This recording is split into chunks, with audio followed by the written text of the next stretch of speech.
a shot. Everyone will say hi to you. Oh, okay, good. So let's talk about 300 Rise of an Empire. Noam, what's the story? Can you kind of give us, the timeline of this versus the original 300? Is it after Thermopylae or around the same time?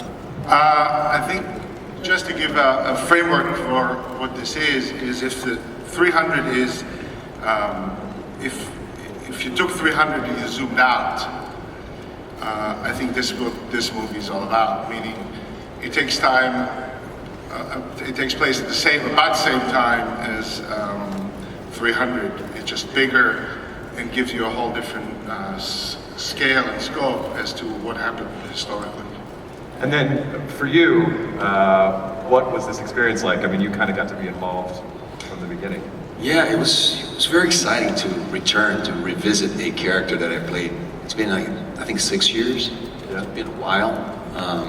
I thought it was going to be a pretty interesting challenge, and as you can see, we're going to explore a little bit more about his backstory. So there was some new stuff, and it's a pretty intense character. I like this character a lot. I think it's a fun character to play.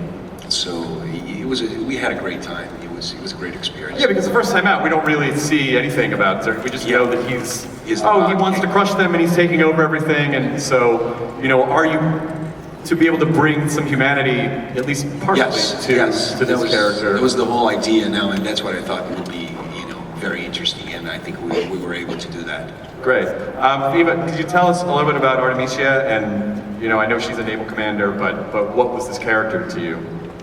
I mean, she's the toughest character I've ever played. It's always been a fantasy for me, to play a woman, with swords, and she's so ballsy. She's so brave, independent. She's fearless, ruthless. I call her kind of a ruthless Joan of Arc. So she's so cool. Yeah. So it's kind of a gift for an actor. Philosophically, how does she figure into the story? Like what? Yeah, she's a Greek warrior woman who was raised by the king of the Persian Empire, and he made her the commander of the Persian Navy. And it's kind of complicated because when the king dies, he makes his son swear that he will have to end the war with the Greeks. But she's so driven by vengeance because her whole family as a child was killed by mutinous Greek soldiers. So she's very thirsty for vengeance and will disobey her king and will will throw herself headfirst into battle. You play a lot of really strong, kick-ass characters. Did you feel like that's who you are, or is it something you discovered as you were getting roles? Oh, I'm so not like that. I'm such a geek. Bullshit. I agree.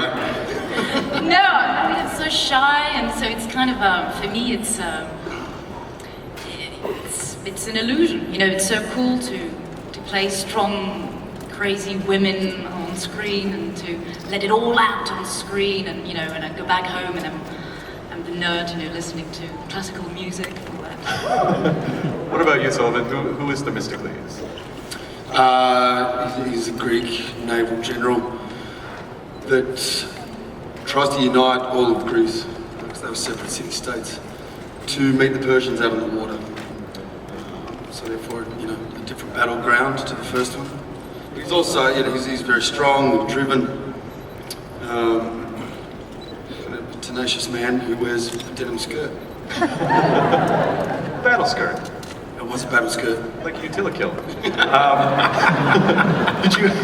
There's a few here. Yeah, we've seen them. What does this kind of, as an actor, what is this kind of movie for you? I mean, how do you keep the action stuff from getting in the way of finding the center of the character and getting to the heart of what the story is? Well, it was all there in the script as far as the story and the dialogue goes. And then the battles, they're the sort of fun bit. Yeah. Even though the training was hard. But actually getting on there, I'm a guy. So, I got to play swords. Yeah. For months. I mean, Rodrigo, you're basically hairless and naked a lot of the time in the story. Is that? Are you just comfortable with that automatically? Yes. A lot of workout. Yeah. No carbs, no fun, no ice cream, no chocolate, no pizza, no nothing. No, just, in order. But I think the most interesting thing for me in this character is that it's like his personality. Even though we have to look, I mean, he entitled himself as a god king. So we had to have that look, the god look. But I'm much more interested in his personality and what he's going through. But yes, we had to work out a lot. We were, the wardrobe. We got a lot of gold. Do you think he's evil? Do you think Xerxes? I don't think so. I think we all have a lot inside, I never look at a character like his black or white, good or bad. I think that, he had his reasons to do what he was doing. He was trying to conquer, the world. That was his mission. He was trying to do what his father was doing. His father was killed. You're going to get to see in this movie, you're going to get to understand where he was coming from. And there was some influence to, become what he became. Not that she's the evil, which I don't think it is, but I don't look at it that way. Yeah. No, what was your relationship with Zach during the filming, and how involved was he, and how collaborative? It's incredible because you work with a filmmaker like Zach, and it's a dream because he helps when you need help, and sometimes you really do need help. And he steps away and allows you to do what you need to do, and the freedom to do what you need to do. So from my point of view, this is as good as it gets because this is the ultimate collaboration. He's obviously he is who he is, and it really is the best relationship you can ask for, when you do something like this. Great. I want to open the floor to audience questions. If you guys have audience questions for 300 Rise of an Empire, step on up. Hello. Woo. Hello. What is your name, sir? Slash. It's like something Slash would do. Hey man, I got a question. I was wondering where's it tie in with the 300 series? Slash might ask that question. The first 300. I think he was saying, or you can answer it again if you want, but he was like, if you zoom out, it's around the same time. Oh, it is? Yeah. Oh. Sorry? Simple man? Hey, would you guys do make a movie? Yeah. All right. That's good. Sweet. I might watch it. It's great. That's amazing. I want whatever he's on though. He's flying high on the ether of Comic-Con. Yeah. That guy hasn't slept in days. So, how far along are you in the process of the film? Is it completed, or are you done shooting? Well, we're done shooting, but we're still, we're deep in, it's still work in progress, but it's starting to look very, very good, and we're almost done, but there's a little more work to be done. When you're shooting, what is the set like? How much green screen stuff? How much of sets have you built? It's all green, and when I came back home, I took everything green out. I had no green shirts, no green bottles, nothing green. Yeah. It's green. Yeah. All around. We did build we built the hulls of the boats, so we're actually standing on the boat. I was trying to think, what's that rig they kept calling it that made it, that gave the boat's movement? The rig for the boats, that's what we call it. Someone asked me the other day, and I couldn't think of it. The boat rig. The gimbal. The boat rig. The gimbal. The gimbal. Thanks. Which is the thing that does literally this. just this mechanic. It's like being on a massive mechanical bull, but it's a boat. So we built that. Thank God.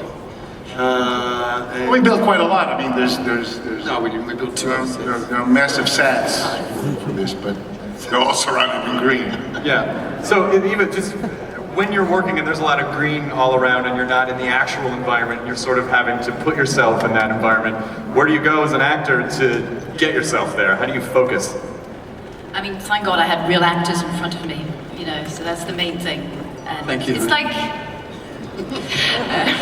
it's like theatre. I've done some theatre, so you kind of use your imagination as much as possible. Yeah. And that's it, and good luck. Yeah, I mean, it's with Rodrigo actually, because he's so tall in the film, he had to give me the lines off camera, and I had to look at a very big stick. Oh. He had to look at a tennis ball for me. Yeah. So it's all, you know, it's mad, but it works, and it looks great. So, yeah. Excellent. I think we have time for one more question, which is you, sir. What is your name? Michael, first of all, Eva Green, I've been a huge fan of yours since The Dreamers. Yes. And then for the director, for Noam Murro, the first 300 had a very distinct visual style to it. And I was wondering in this sequel where it came in, how much you wanted to adhere to that, how much you need to differentiate from that to create your own style. I think it's a great question. We all battle with it for a long time, is how do you take something that really redefined cinema in many ways. When 300 came out, it was, you know, a game changer. And do something that has a relationship to 300 visually when you look back at it, but actually advances it. I think we did it, and I think we did it successfully because it really, and it's really exciting, is because you really create a visual language that pushes the envelope forward. So if you look at it, there is a DNA in the way it looks that you go, yes, this is 300. But I think it pushes it for many reasons, and primarily because really this all happens on water. And this gives you a whole new palette and a whole new set of challenges, but it gives something completely different the way it looks and feels and still looks back.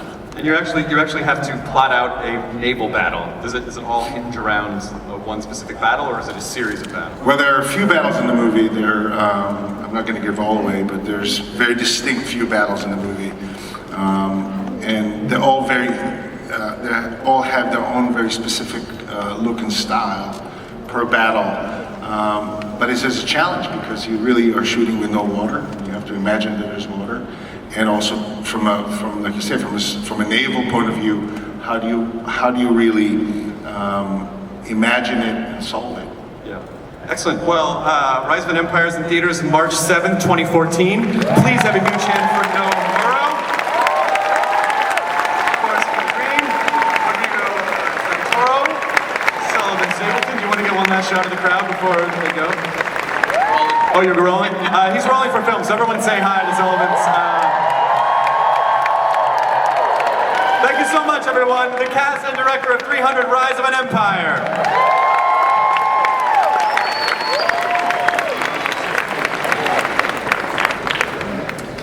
This will conclude the Warner Brothers Legendary part of the panel. We are now shifting to the Warner Brothers, just solely the Warner Brothers part of the panel.